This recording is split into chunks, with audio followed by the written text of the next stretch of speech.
കഴിഞ്ഞ ദിവസമാണ് തേഞ്ഞിപ്പലം പോലീസ് ഭിന്നശേഷിക്കാരനായ ചേലേമ്പ്ര സുബൈറിനെതിരെ കേസെടുത്തത്. കേസെടുക്കാൻ കാരണമായത് ചേലേമ്പ്ര കുടുംബാരോഗ്യ കേന്ദ്രത്തിലെ ഡോക്ടർമാരുടെ പരാതിയാണ്. കേസിന് ആസ്പദമായ സംഭവം ഇപ്രകാരമാണ്.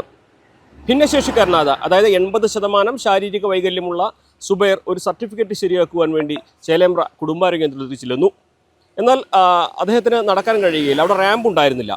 ഇതേക്കുറിച്ച് ആദ്യം അവിടുത്തെ ജീവനക്കാരോട് പറഞ്ഞു, പക്ഷെ അവർ കേട്ടില്ല. തുടർന്ന് ഇയാൾ ഇഴഞ്ഞുകൊണ്ട് ഈ ഡോക്ടറുടെ അടുത്തെത്തുകയും ഇക്കാര്യങ്ങൾ പറയുകയും ഇത് മൊബൈൽ ഫോണിൽ ചിത്രീകരിച്ച് സാമൂഹ്യ മാധ്യമങ്ങളിൽ പങ്കുവെക്കുകയും ചെയ്തു.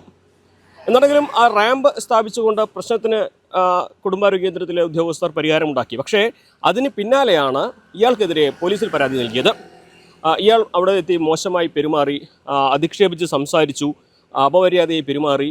ഈ കുടുംബാരോഗ്യ കേന്ദ്രത്തിൽ ഡോക്ടർ സ്ത്രീയാണ്, അവരുടെ ദൃശ്യങ്ങൾ മോശമാവുന്ന രീതിയിൽ പങ്കുവെച്ചു എന്നുള്ളതൊക്കെയാണ് ഈ പരാതിയിലെ ഉള്ളടക്കം. ഈ ഒരു പരാതി ലഭിച്ചതിൻ്റെ അടിസ്ഥാനത്തിൽ ഹെൽത്ത് കെയർ സർവീസ് പ്രൊട്ടക്ഷൻ ആക്ടിലെ വ്യവസ്ഥകൾക്കനുസരിച്ച് ജാമ്യമില്ലാ വകുപ്പ് പ്രകാരമാണ് തേഞ്ഞിപ്പലം പോലീസ് കേസെടുത്തിട്ടുള്ളത്.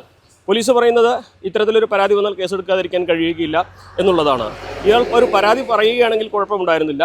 അതിന് പകരം അധിക്ഷേപിച്ചുകൊണ്ട് സംസാരിക്കുകയും മോശമായിട്ട് സംസാരിക്കുകയൊക്കെ ചെയ്തതാണ് ഇവിടെ പ്രശ്നത്തിന് വഴിയൊരുക്കിയത് എന്നാണ് പോലീസിൻ്റെയും ആരോഗ്യവകുപ്പിലെ ജീവനക്കാരുടെയൊക്കെ ഒരു വിശദീകരണമായിട്ടുള്ളത്. എന്നാണെങ്കിലും ഈ സുബൈർ ഇപ്പോൾ ഉള്ളത് ഗോവയിലാണ്. അദ്ദേഹം വന്നു കഴിഞ്ഞാൽ കേസിൽ തുടർ നടപടികൾ ഉണ്ടാകുമെന്നാണ് സൂചന. തൻ്റെ ഒരു പ്രശ്നം അത് ഉന്നയിച്ചതിൻ്റെ പേരിൽ ഒരു ഭിന്നശേഷിക്കാരനെതിരെ കേസെടുത്ത സാഹചര്യമാണ് നിലവിലുള്ളത് എന്നാണ് ഈ ഒരു പരാതിയുടെ രത്ന ചുരുക്കം. Jishad വളാഞ്ചേരിക്കൊപ്പം CV Anumod, News 18.